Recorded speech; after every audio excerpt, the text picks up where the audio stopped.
जिंदगी में और करना क्या है?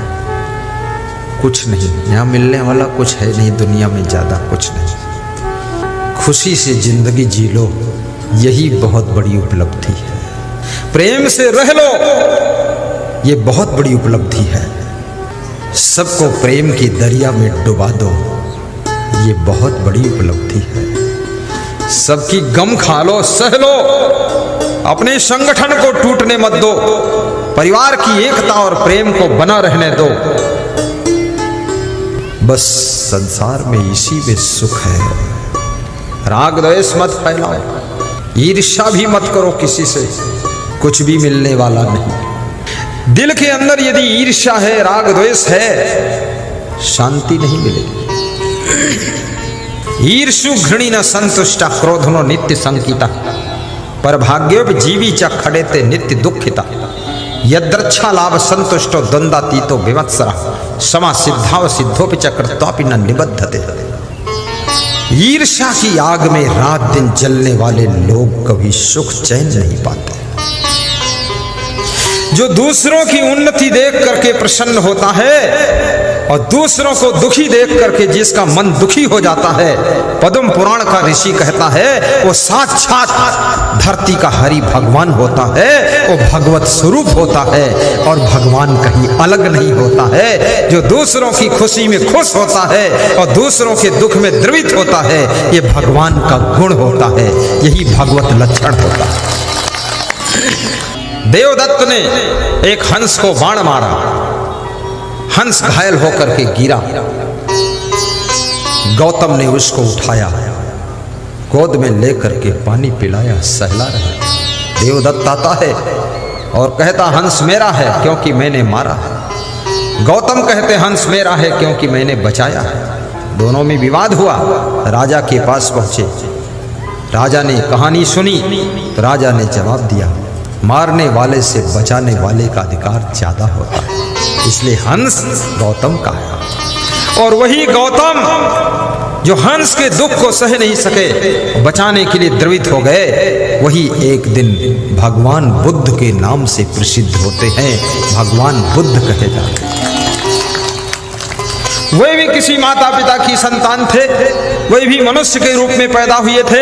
राजमहलों में उनका जन्म कहाँ हुआ, कैसे हुआ, ये छोड़ो बकवास, लेकिन मनुष्य का चेहरा है उनका और उनको भगवान बुद्ध माना गया। याद रखना, यदि आपके अंदर दया है, करुणा है, रहम है, तो ये लक्षण भगवान का है, फिर आप स्वयं भगवान के रूप हैं, भगवान के रूप है। ईर्ष्या द्वेष से बचो, जलन मत करना किसी से। कई बार लोग किसी का बढ़ता हुआ नाम देख करके जलने लग जाते हैं कि इसके नाम को बिगाड़ना है किसी तरह से।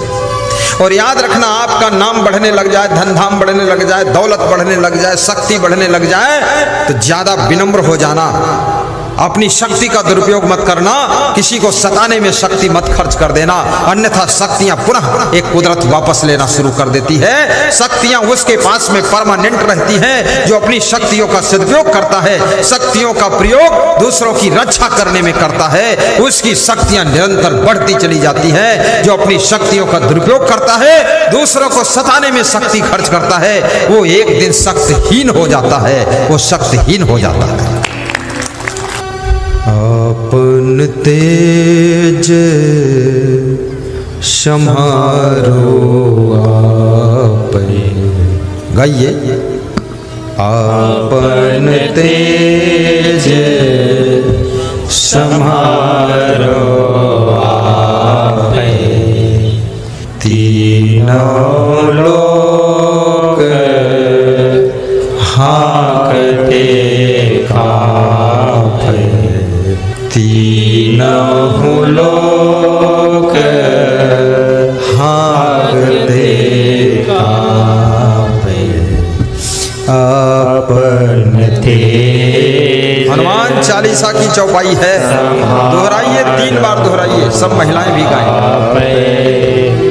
तीनों लोक हाँकते काँपै। बहुत मस्त चौपाई है।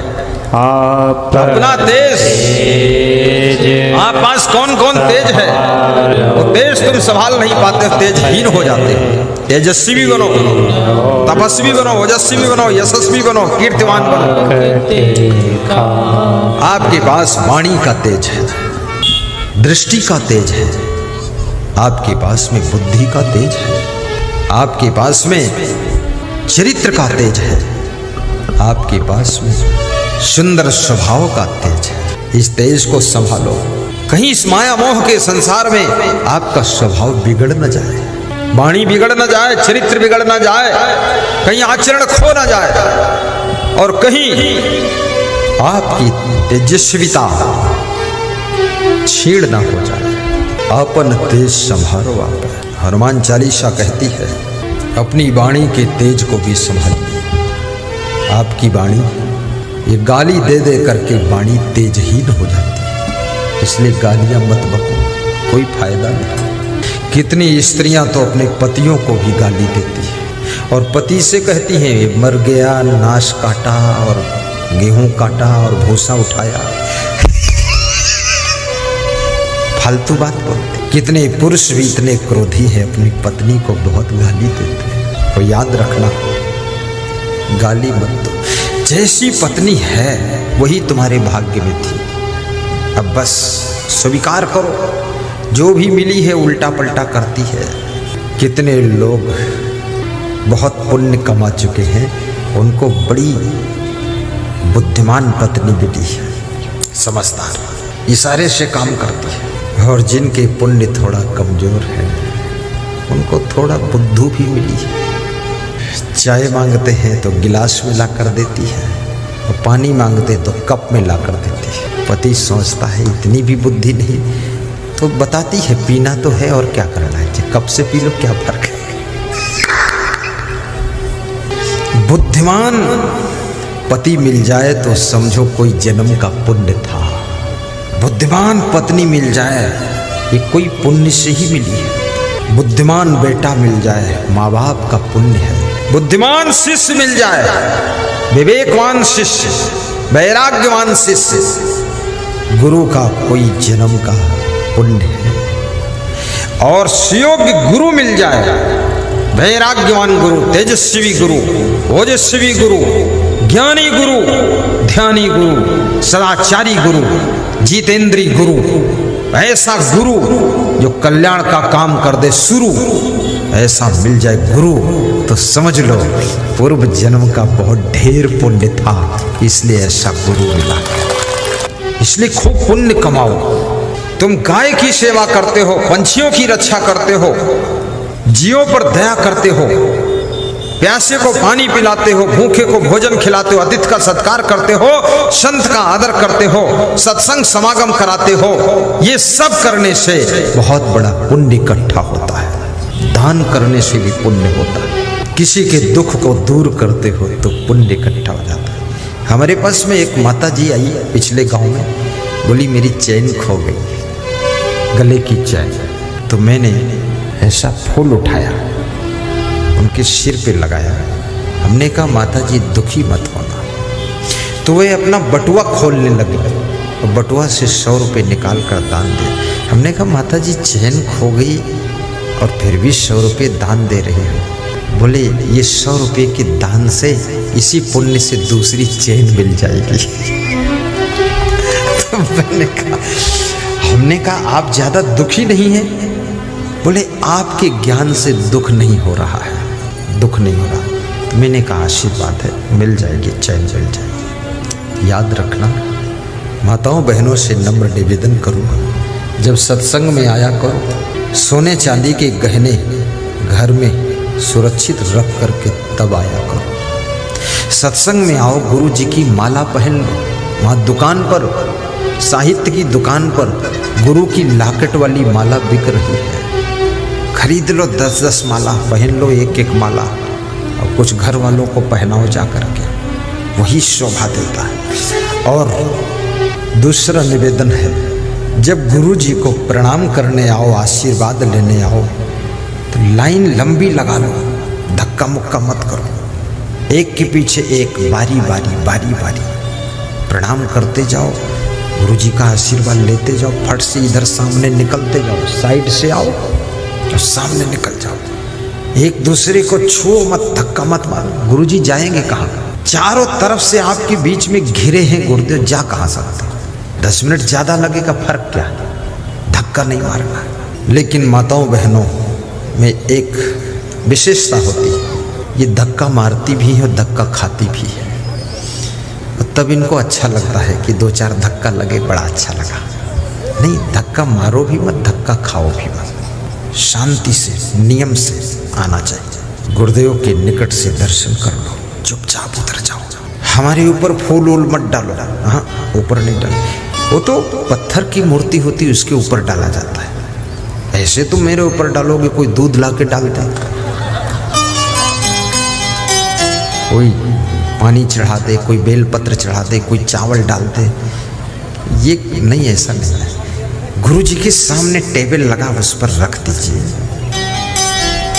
बस हम ले लेंगे वहां से, सब मिल जाएगा गुरु जी को। और गुरु जी के चरण भी मत छू, नहीं नहीं, चरण नहीं छूना है। तो फिर गुरु जी को हाथ जोड़कर बोलना है, साहिब बंदगी, निकल जाना। तो क्या छूना है?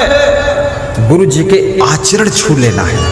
आचरण, सुंदर स्वभाव, सुंदर चरित्र और सुंदर वाणी और सुंदर ज्ञान, ये सब गुरु जी का छू लो। और छू लो नहीं, इसको ले लो, और ले लो नहीं, जीवन में उतार लो, और उतार लो बिल्कुल गुरु के जैसे तुम भी बन जाओ। जैसे गुरु जी तुम्हारे कभी ना बीड़ी पीते, न दारू पीते, न पान खाते, न पुड़िया खाते, न तमाकू खाते, तुम भी सब छोड़ दिया, बस त्याग। अरे मेरे गुरुदेव नहीं खाते, मैं कैसे खाऊंगा? आचरण ले लो, गुरु जी का आचरण, और गुरु जी का ज्ञान सीख लो, दूसरों को ज्ञान भी सुनाओ, तेजस्वी बनो। आपकी वाणी भी ओजस्वी होनी चाहिए। आप राजनीति करते हो, ओजस्वी वक्ता बनो। ये म्याऊं म्याऊं बोलना जो है कि सुपौल में एक गली बनी थी, ये इससे न वोट मिलेगी न सड़क बनने वाली है। अरे संसद भवन में भी दहाड़ना पड़ता है, वहां भी कंपटीशन है। हर सांसद अपने अपने क्षेत्र में बजट ले जाना चाहता है, हर विधायक अपने अपने क्षेत्र में बजट ले जाना चाहता है। आपका सांसद विधायक अगर दमखम वाला नहीं है तो आपके क्षेत्र में बजट बहुत कम आएगा। वहां भी बोलना पड़ता है, और बोलना पड़ता, समझाना पड़ता है। तो प्रधानमंत्री भी थोड़ा समझता है कि इसको देना चाहिए, नहीं तो ये मचाएगा वो खुराफात, फालतू बजट दे देगा। म्याऊं म्याऊं करने की जरूरत नहीं। जनता के बीच में भी ओजस्वी भाषण करो, 2-4 श्लोक भी बोलो भाषण में, 2-4 दोहे बोलो, और 1-2 गीत भी गा दो। ऐसा लच्छेदार भाषण, ओजस्वी वक्ता बना। राजनीति भी करो, पूरा मन से करो। राजनीति खराब नहीं है, बहुत अच्छी चीज है। राजनीति में बुद्धिमान, महान, गुणवान, वफादार, देशभक्त पहुंचने चाहिए। तब हमारे देश की सड़कें 4 लेन से काम नहीं चलने वाला है, अब तो 16 लेन की रोड बननी चाहिए, क्योंकि जनसंख्या इतनी हो चुकी है। 16 लेन की रोड हो तब स्पीड गाड़ी पकड़े। हर शहर में ओवरब्रिज, उत्तर से दक्षिण की ओर, पश्चिम से पूरब की ओर। जिसको शहर में जरूरत नहीं, ऊपर ऊपर निकल जा, वहाँ फालतू लाल बत्ती पीली बत्ती खड़े हो। पुलिस वाले परेशान होते हैं, रुको रुको रुको रुको, ये रोड जाओ, उधर जाओ, इधर रुको, क्या फालतू नाटक। और राजनीति के अंदर भी त्याग रखो। आपका जीवन तेजस्वी तभी होगा जब आपके अंदर त्याग होगा। लोभ लालच नहीं। क्या करोगे इतना पैसा, कोई जरूरत नहीं है। और केवल पैसे से चुनाव जीत भी नहीं सकते आप, ये भी याद रखना। और आदमी ना किसी जाति का है, ना पाति का है, ना मजहब का है। आदमी तो अपने फायदे का है। जहां जिसको फायदा होता है वहां लोग वोट दे देते हैं, उसके साथ जुड़ जाते हैं। फायदा, शक्कर डाल दो चींटियां इकट्ठी हो जाएंगी, लेकिन नमक की बोरी रख दो एक चींटी नहीं आएगी। जहां मिठास है वहां चींटियों के झुंड इकट्ठे होते हैं, जहां फायदा है वहां वोट मिलती है, जनता को फायदा होना चाहिए।